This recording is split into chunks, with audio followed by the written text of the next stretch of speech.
السلام علیکم۔ کیسے ہیں میرے بھائی؟ امید کرتا ہوں آپ جہاں کہیں بھی ہوں گے خوش بھی ہوں گے، اور ماہ رمضان کا پہلا عشرہ مبارک ہو۔ اللہ تعالیٰ اس ماہ کے حوالے سے تمام مسلمانوں کو اللہ تعالیٰ خوش رکھے اور محفوظ رکھے۔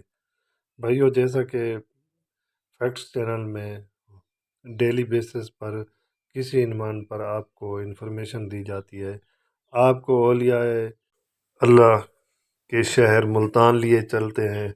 آج آپ ملتان کے بارے میں آپ کو انفارمیشن بتا رہا ہوں۔ ملتان پاکستان کے صوبہ پنجاب کا ایک اہم شہر ہے۔ یہ شہر دریائے چناب کے کنارے آباد ہے۔ آبادی کے لحاظ سے یہ پاکستان کا 5واں بڑا شہر ہے۔ یہاں پنجابی اکثریت میں ہے۔ یہ ڈویژنل ہیڈ کوارٹر ضلع ملتان اور تحصیل ملتان کا صدر مقام بھی ہے۔ بقیہ تحصیلوں میں تحصیل صدر، تحصیل سجاباد اور تحصیل جلال پور پیر والا شامل۔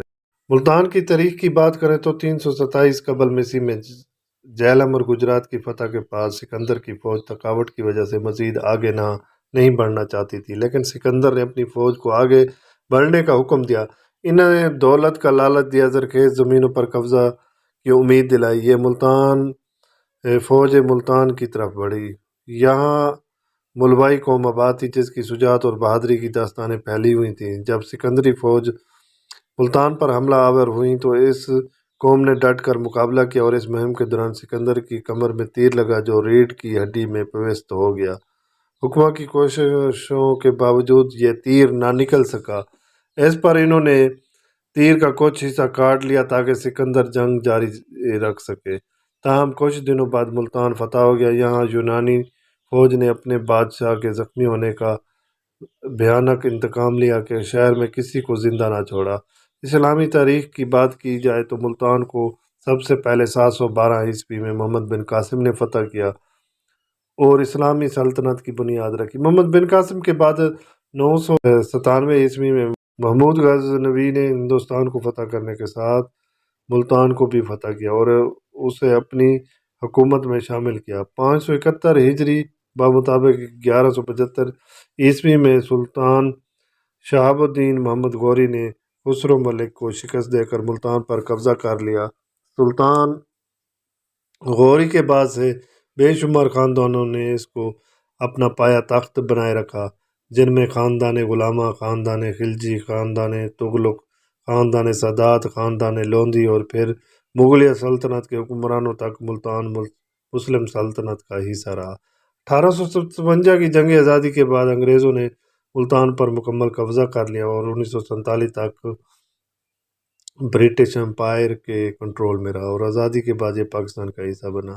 ملتان کی تاریخ میں قلعہ ملتان کی بہت اہمیت حاصل ہے۔ ملتان کی تاریخ بہت پرانی ہے۔ اس کا شمار دنیا کے قدیم ترین شہروں میں بہت سے شہر آباد ہوئے، گردش ایام کا شکار ہو کر سفر ہستی سے مٹ گئے، لیکن شہر ملتان ہزاروں سال پہلے بھی زندہ تھا اور آج بھی زندہ ہے۔ ملتان کو صفحہ ہستی سے ختم کرنے کی کوشش کرنے والے سینکڑوں حملہ آور خود نیست و نابود ہو گئے۔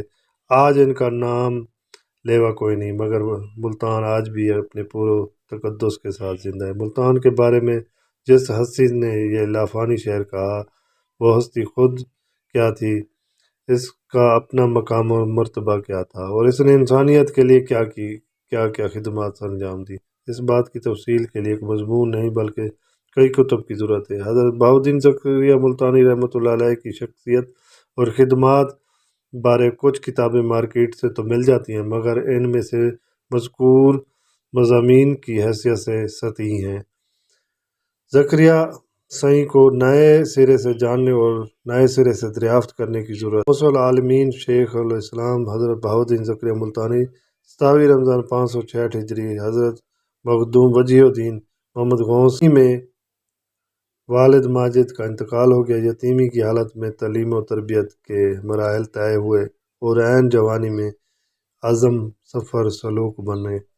بغداد پہنچ کر حضرت شہاب الدین سہروردی رحمۃ اللہ علیہ سے روحانی فیض حاصل کیا۔ سہروردی سائیں نے خرقہ خلافت عطا فرمایا اور آپ کو ملتان پہنچ کر دین کے لیے کام کرنے کی تلقین فرمائی۔ ملتان میں ان دنوں ہندوؤں کا غلبہ تھا۔ اور پرہلاد جی خود تو موحد تھے اور خدا کا انکار کرنے والے اپنے بادشاہ باپ سے جنگ بھی کی، مگر پرہلاد جی کی وفات کے بعد سینکڑوں سال بعد ان کے مندر پر بت پرست غالب آ گئے اور پرہلاد جی کا مندر ہندو مذہب کا مرکز بنا ہوا تھا۔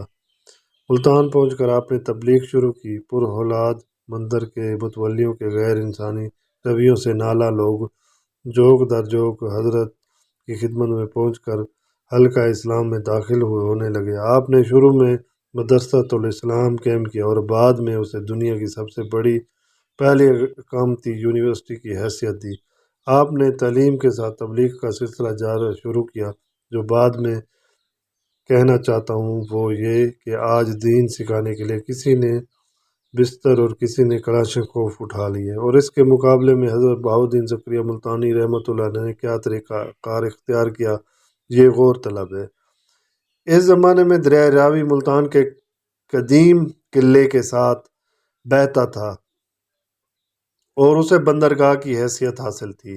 کشتیوں کے ذریعے صرف سکھ بکھر ہی نہیں، منصورہ، عراق، ایران، مصر، کابل، دلی اور دکن تک کی تجارت کی طرح ملتان کو دنیا کے بڑے علمی، تجارتی اور مذہبی مراکز کی حیثیت حاصل ہوئی، اور صرف ہندوستان ہی نہیں بلکہ پوری دنیا میں حضرت بہاؤالدین زکریا ملتانی رحمۃ اللہ کا نام اور پیغام پہنچا۔ آپ کے پیغام سے لاکھوں انسانوں حلقہ بگوش اسلام ہوئے، اور آپ نے لوگوں کی دلوں میں اس طرح گھر بنا لیا کہ 8ویں صدی گزرنے کے باوجود آج بھی لاکھوں انسان ننگے پاؤں اور سر ہل چلا کر آپ کے آستانِ اعلیٰ پہ حاضری دیتے ہیں، عقیدت کے پھول نچھاور کرتے ہیں۔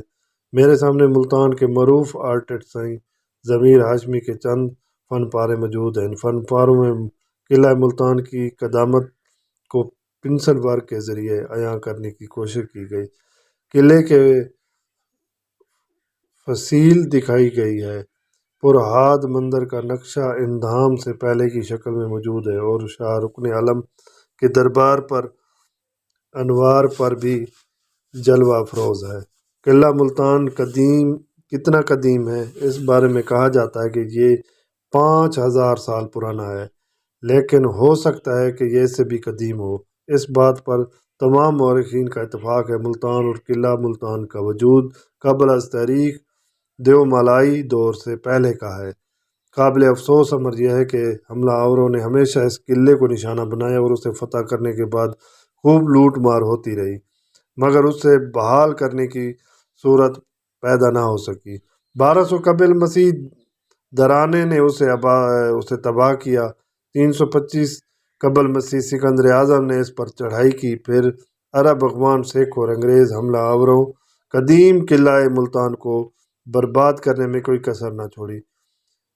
اب فرزندان ملتان اور سرائیکی وسیب کے تمام باسیوں کا فرض ہے کہ وہ اپنی سابقہ کوتاہیوں پر غور کریں اور اپنے وسیب کے ساتھ ہونے والی 5000 سال زیادتیوں کی تلافی کریں اور اپنی عظمت رفتہ کو پہنچائیں۔ تاریخ ہمیں بتاتی ہے کہ ملتان ایک ہی شہر نہیں، ایک تہذیب اور ایک سلطنت کا نام بھی ہے۔ 372 ہجری کتاب حدود العلوم